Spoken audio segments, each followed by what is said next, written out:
చెప్పాలి చెప్పాలి చెప్పాలి చెప్తే అర్థమవుతుంది కదా. ఎవరు వచ్చిరో చెప్తే అర్థమవుతుంది కదా.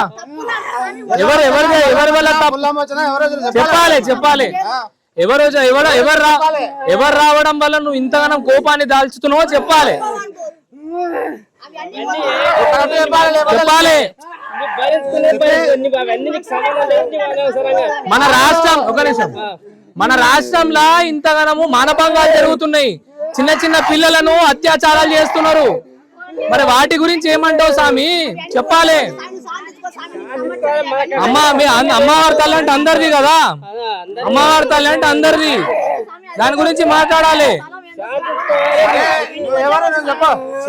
సంవత్సరానికి ఒక్కసారి వచ్చే నవరాత్రులకు, సంవత్సరానికి ఒక్కసారి వచ్చే విఘ్నేశ్వరుడి పండుగకు జరుగుతున్నటువంటి అణిచివేత కాదు. వందల సంవత్సరాల నుండి ఊర్లో ఉన్నటువంటి 3 ఆలయాలలో ఏ ఆలయంలో కూడా గర్భగుడిలో అడుగు పెట్టే అర్హత దళితులకు లేదు. ఇది ఒక పద్ధతి అని చెప్తున్నారు. అరే ఎవడు సృష్టించిన పద్ధతి, ఎవడు రాసిన పుస్తకం ఇది? మనుషులే సృష్టించుకున్న పద్ధతి కాదా? ఏ దేవుడు చెప్పిండు నాకు నా దగ్గరికి దళితులు రావద్దని చెప్పి?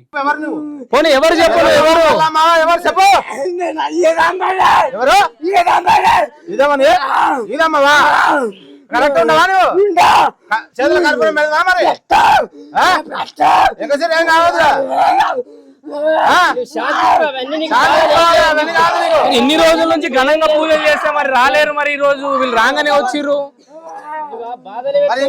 రాలేదు కదా. ఇన్ని రోజుల నుంచి ఎందుకు రాలేదు? ఇన్ని రోజుల నుంచి ఇంత ఘనంగా పూజలు అవుతున్నాయి కదా నీకు, ఇన్ని రోజుల నుంచి ఎందుకు రాలేదు? ఈ రోజు ఏమైందని వచ్చినావు?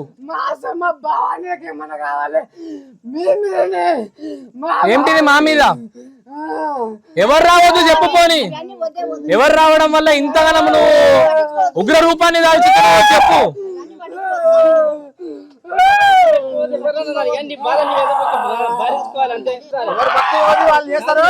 ఎవరు